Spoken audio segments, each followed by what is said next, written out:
Sekarang kita akan memulai pembelajaran sejarah tentang konsep dasar sejarah. Ya, untuk hari ini kita akan mempelajari ada beberapa kompetensi dasar ya. Pertama, memahami pengertian sejarah. Kedua, memahami cara berpikir kronologis dalam mempelajari sejarah. Dan ketiga, memahami cara berpikir diakronik, sinkronik dalam mempelajari sejarah. Dan keempat, memahami konsep perubahan dan keberlanjutan dalam sejarah.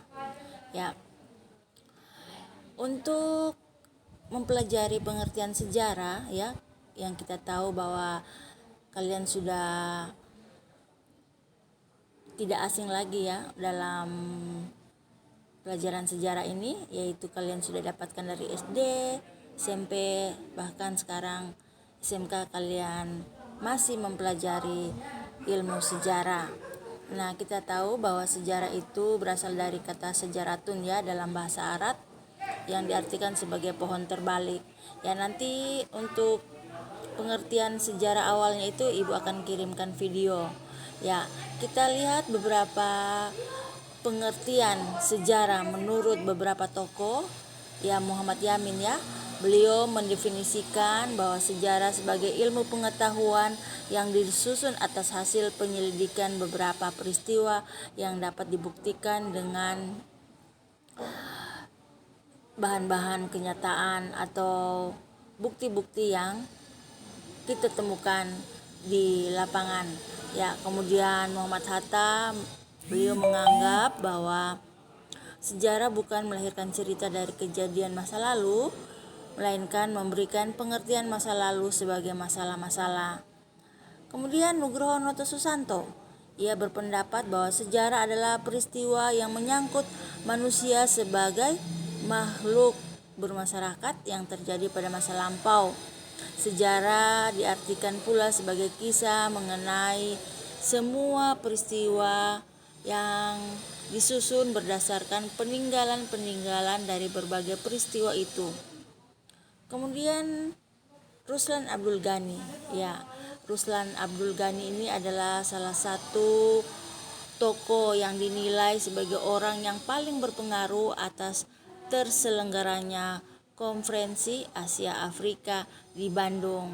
Beliau mendefinisikan sejarah sebagai disiplin ilmu yang meneliti dan menyelidiki secara sistematis keseluruhan perkembangan masyarakat serta kemanusiaan di masa lalu beserta kejadian-kejadiannya, dengan maksud untuk menilai secara kritis seluruh hasil penelitiannya itu untuk dijadikan perbendarahan pedoman bagi penilaian dan penentuan keadaan masa sekarang serta arah progres masa depan. Ya, itulah beberapa pendapat ya para tokoh tentang pengertian dari sejarah, bahwa kita di sini perlu dan sangat penting mengapa kita harus mempelajari sejarah, karena untuk belajar ke masa yang akan datang kita harus menengok ke masa lalu. Ya, itulah gunanya mempelajari sejarah. Karena di masa lalu itu banyak peristiwa-peristiwa yang terjadi yang kita bisa jadikan sebagai pembelajaran untuk menuju ke masa yang akan datang. Ya, berikutnya kita akan belajar tentang konsep manusia, ruang, dan waktu. Ya, dalam mempelajari ilmu sejarah tentu tidak luput dari manusia, ruang, dan waktu. Ya, manusia sebagai orang yang berperan dalam peristiwa sejarah karena dia merupakan subjek sekaligus objek dalam sejarah. Kemudian ruang. Ya, ruang merupakan unsur di mana peristiwa sejarah berlangsung atau terjadi. Kemudian waktu. Waktu merupakan unsur yang membatasi suatu peristiwa sejarah. Ya, jadi itulah kita mempelajari ilmu sejarah. Tiga konsep ini tidak terlepas dari semua peristiwa sejarah yang terjadi di masa lalu. Ya, bagaimana kita bisa menceritakan bahwa peristiwa itu benar-benar terjadi atau bisa kita pahami bahwa peristiwa itu ada? Ya, di sini kita arahkan untuk memiliki cara berpikir kronologi, diakronik, dan sinkronik. Ya, jadi seorang sejarah itu kalau untuk menggali bahwa benar-benar peristiwa sejarah itu terjadi harus memiliki konsep berpikir kronologi dan diakronis. Apa itu konsep berpikir kronologi? Ya, jadi konsep berpikir kronologi adalah catatan kejadian dari sebuah peristiwa yang diurutkan sesuai dengan waktu terjadinya peristiwa tersebut. Jadi kalau kita berpikir secara kronologis, maka segala peristiwa itu akan urut, runtut, berkesinambungan, dan teratur, dapat memberikan secara utuh tentang suatu peristiwa sejarah. Apa manfaatnya kita berpikir secara kronologis? Yaitu kita dengan mudah dapat memahami dan mengetahui makna serta manfaat sebuah peristiwa sejarah. Nah, bagaimana kita berpikir secara diakronis? Ya, kalau kita berpikir secara diakronis berarti hubungan antara peristiwa yang terjadi dengan peristiwa sebelumnya pastilah saling berkaitan. Peristiwa yang terjadi tidak terjadi secara tiba-tiba dan berdiri sendiri, tetapi ada kaitan dengan peristiwa terdahulu. Ya, adapun ciri-ciri dari diakronis: pertama, mengkaji dengan berlalunya masa. Kedua, menitik beratkan pada pengkajian peristiwa sejarahnya. Ketiga, bersifat historis atau komparatif. Keempat, bersifat vertikal. Kelima, terdapat konsep perbandingan. Ketujuh, cakupan kajian lebih luas. Ya, bagaimana contohnya? Ya, ini ada Ibu tampilkan contoh berpikir secara kronologis. Ya, misalnya peristiwa proklamasi kemerdekaan Republik Indonesia. Peristiwa ini dilatar belakangi oleh menyerahnya Jepang kepada sekutu.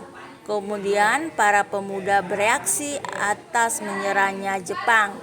Terjadilah peristiwa Rengas Dengklok, yaitu penculikan Soekarno dan Hatta ke Rengas Dengklok, dan pada akhirnya diputuskan untuk penyusunan teks proklamasi serta melakukan proklamasi kemerdekaan pada 17 Agustus 1945. Ya, contoh konsep berpikir secara sinkronik. Ya, jadi kalau kita berpikir secara sinkronik sini berarti kita dalam mempelajari peristiwa sejarah dalam kurun waktu tertentu saja dan merupakan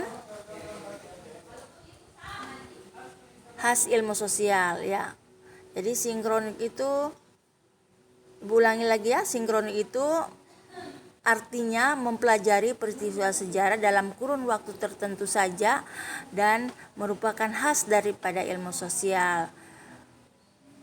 Jadi ilmu-ilmu sosial sinkronik melebar dalam ruang serta mementingkan struktur dalam satu peristiwa. Ya, contoh kalau kita misalnya mau mempelajari peristiwa pemberontakan DITI, maka konsep sinkronik mempelajari peristiwa tersebut dengan lebih detail menggunakan konsep 5W tambah 1H yang adalah konsep what, when, how, who, where, dan how. Ya, nanti siapa yang pintar bahasa Inggris tentu bisa paham ya tentang bahwa untuk mempelajari peristiwa sejarah kita harus mencari tahu mengapa itu sejarah terjadi. Terus apa yang dilakukan tokoh-tokoh dalam peristiwa sejarah itu? Ya, kemudian siapa pelaku-pelaku dalam peristiwa sejarah situ? Ya, jadi seperti itu ya. Jadi kesimpulannya kalau kita seorang sejarah untuk bisa mengkaji lebih detail setiap peristiwa sejarah, kita harus memiliki cara berpikir yang sinkronik, Ya, diakronik dan kronologi. Ya. Kemudian kita lanjut adalah bagaimana